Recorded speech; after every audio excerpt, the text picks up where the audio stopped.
Today is June 29, Saturday. Ito yung first ever time na gagamitin ko tong cream na nireseta sa akin ng dermatologist kaninang umaga. Hindi ko na talaga matiis kasi ilang umaga na akong gumigising na talagang namamaga yung parting to ng mukha ko. Itong cheeks na to. Namumula at namamaga. Gusto kong i-document yung moment na to kasi hindi ito yung first time na nagkaganito yung face ko. Meron akong vlog episode years back. Pandemic pa nung panahon na yon. Unang beses kong kinonsulta guys yung condition na ganito. Although, part of my face lang naman yung meron nun. Pero, bothering talaga siya. At mas bothering talaga itong nangyari sa akin ngayon. Hindi na ako nakatiis. Nagpunta na ako sa isang dermatologist dito lang sa Medical City malapit sa amin. And ito ngang Elica yung nireseta niya sa akin. I told her na Bioderma yung unang-unang cream na ginamit ko to solve this and effective naman siya. And ang advice niya nga din is ituloy ko lang yung Bioderma. Stop ko daw muna yung lahat ng ginagamit ko sa skin ko while using the medication. So ito yung pinaka-medication na yon. Wala siyang niresetang kahit na anong gamot except sa cetirizine. Pwede naman palang maliwanag, kinilik ko lang yung screen ng phone ko. Nag-request ako ng klase ng antihistamine na hindi nakakaantok. Kapag umiinom ako noon, para akong groggy, hindi ako makabangon ng maayos sa umaga. Ang advice ni Doc, gamitan ko muna ng moisturizer yung face ko. Well, pinastop niya yung mga skincare, pero pinagagamit pa rin niya ako ng moisturizer. However, moisturizer.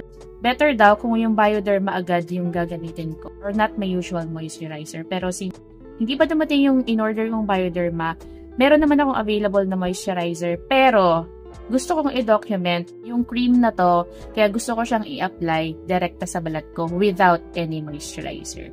Hindi ko muna siya i-layer. So this is Elica Mometasone. This is a corticosteroid. 5 gram na cream. Dalawang klase daw to. Cream yung nireseta niya sa akin. The other one is the ointment.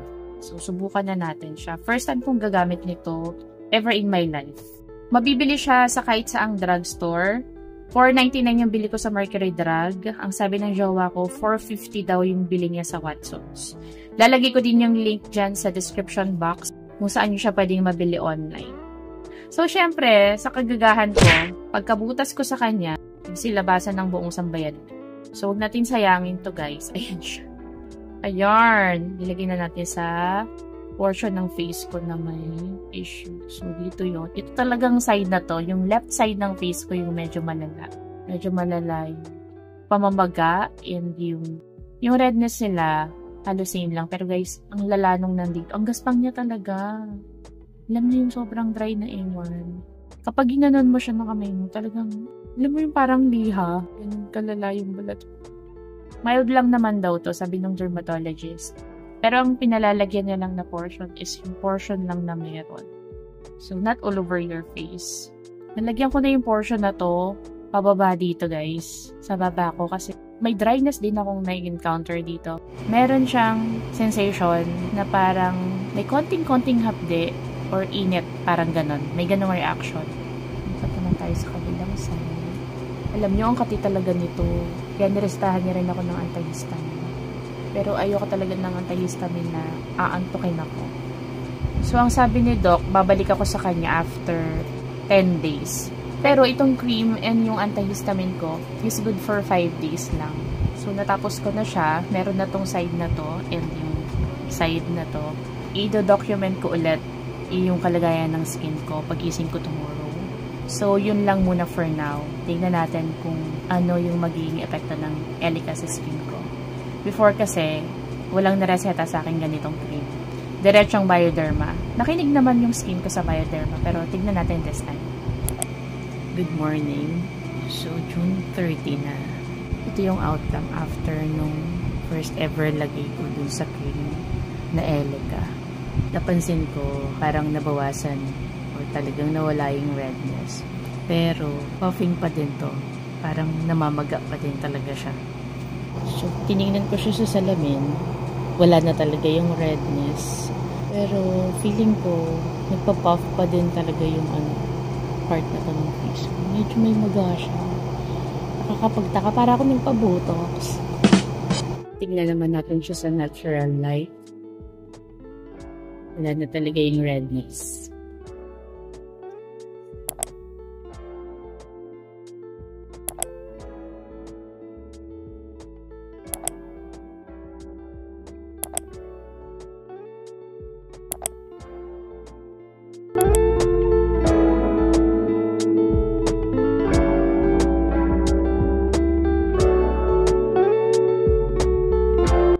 So, iiyabang ko lang pala yung mga tinanim kong bell pepper. Ayan yung bell pepper na medyo kalakihan at ang kulay ay yellow. Tinanim ko siya nung May 19 and 6 weeks na siya ngayon to be exact because today is June 30. So, ang problema ko ngayon is paano ko sila paghihiwa-hiwalin kapag itatransfer ko na sila sa kanya-kanilang mga pots. Kaya medyo na-stress din ako. Kasi naman, hindi ko iyakalang tutubo lahat ng buto na pinagbabagsak ko lang talaga sa lupa na yan. Tapos, ito naman yung local type of bell pepper na nabili ko din sa grocery. Ganon din naman yung way ng pagkakatanim ko sa kanila. Nilaglag ko lang din sa lupa pero parang 3 lang ang tumubo. Though, hindi pa din ako sure kasi may moments na bigla na lang may umuusbong. So, bago ako mag-start sa pagiging farmer talaga, mag-hydrate muna ako. Kasi kapag pinagpawisan ka na daw talaga ng matindi at doon ka pa iinom, tapos malamig pa yung iinumin mo, it's not good daw. Kabilin-bili na ng nanay ko sa akin. Actually, ng nanay at tatay ko. So, kanina, nag-breakfast lang kami. Prenet ko yung pots. Nakabili na rin kami ng loam soil kahapon. Nagbihis lang ako before kami mag-almusal. And ngayon, hydrating. Tapos, kailangan kong unahin yung pag-transfer ng mga pananim ko. Pananim talaga. ng mga pananim ko sa pots. And then, tsaka ako maliligo. Kasi, syempre, alam nyo na kalupaan ang aatupagil ko. Kaya medyo gusto ko tong i-document.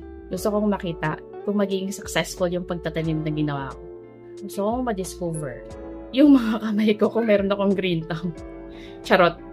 Kasi yung tatay ko, napansin namin, sobrang bilis tumubo sa kanya ng mga halaman. Kahit yung mga tipong akala mo patay na. Kapag pinakialaman niya at itaninim niya ulit, nabubuhay ang halaman.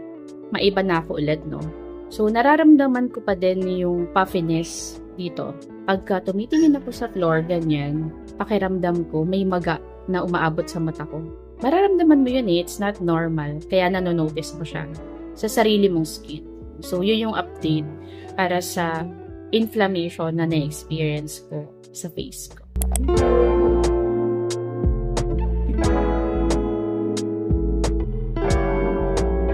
Ito na yung mga tanim ko, mga kapatid. Nag-gloves na lang din ako kasi medyo hindi ako sanay sa kalupaan at mahirap na. So, ang suggestion sa akin, huwag ko daw munang paghiwa-hiwalin kasi medyo maninipis pa yung ugat nila. Kaya itatransfer ko muna silang lahat ng sabay-sabay dito sa pot.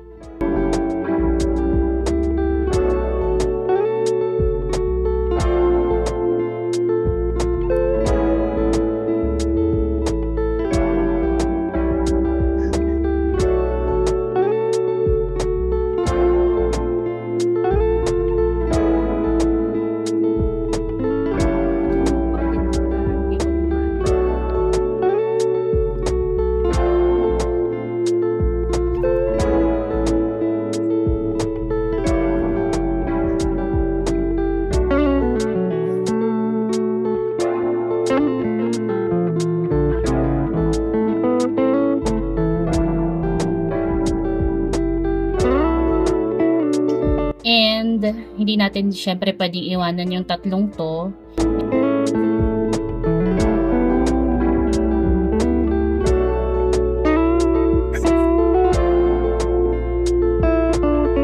So may mga natirang konti na patubo pa lang.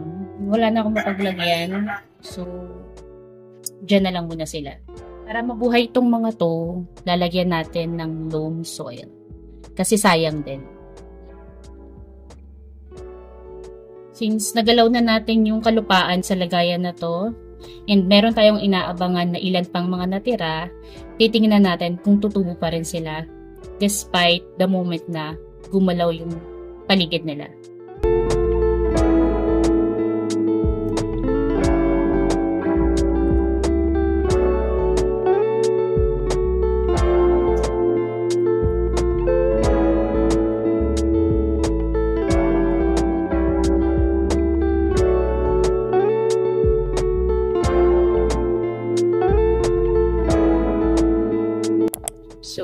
obviously, nakaligo na ako and ito yung second time na gagamitin ko itong Elica cream. I-mention ko lang kasi nakalimutan ko din sabihin kagabi. This is to help stop itching, reduce redness, and ease swelling. Yun pala yung main claim ng cream na to. So, gagamitin ko siya without the moisturizer pa din. Pero in fairness, ang ganda ng outcome niya sa skin ko. Halos wala yung redness pagkagising ko kanina hanggang ngayon after kong maligo. Gumamit pa rin ako ng regular facial wash. Ang ginagamit ko nga pala is yung Cetaphil na cream to foam cleanser. Mild lang siya sa skin, kaya safe din siya pagka ganito yung kondisyon ng balat. So, lumipat na lang din ako ng pwesto kasi nahihirapan ako kapag sa phone ako tumitingin habang nilalagay ng cream. Gusto ko nakaharap sa salamin. In fairness, ang ganda ng skin ko after kong maligo this morning. Kaya gusto kong lagyan yung ibang dry patches sa face ko. Kasi parang na-medicate niya pati yung mga ibang issues sa skin ko. Nilagyan ko na din yung part na to ng face ko. Kasi may mga visible na parang redness din dito sa baba ko. Though ang sabi niya, Doc, yung part lang na to yung lagyan ko. Siyempre, minsan hindi ka makikita. So, nilagyan ko yung part na to kasi nga may dry patches dyan. And meron din talagang redness na hindi ganun ka-visible. Ako lang talaga yung nakakapansin. Kasi nga naman, mukha ko to, diba? Aside from that, may red patches ako dito. So ngayon, nilagyan ko siya ng bagya. Konting-konti lang. Nilagyan ko siya ng konting-konting Elica. So gusto kong malaman tomorrow morning kung ano yung magiging outcome niya. Because it did good on my skin eh. So medyo curious ako. Mild naman daw to and pwede mo rin talaga siyang medyo gamitin sa ibang parte na alam mo sa sarili mo na medyo kailangan din talaga. Kagabi pala, nung nahiga na ako, I think 5 minutes yon after kong ilagay yung first lagay ko sa Elica. Yung balat ko medyo nararamdaman ko na parang makate. Siguro may epekto yung medication na nagaganap, no? Kaya medyo nanlalaban yung issue sa face ko. Kaya ang pakiramdam is makate siya.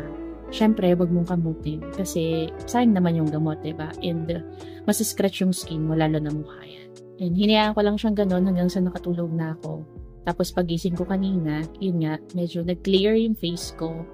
Halos hindi na ganun ka-visible yung redness. And somehow, makinis siya. That's it for now. So, mamayang gabi ulit and sa iba pang araw, sana magawa kong i-document yung paglalagay ko pa ng Elica cream.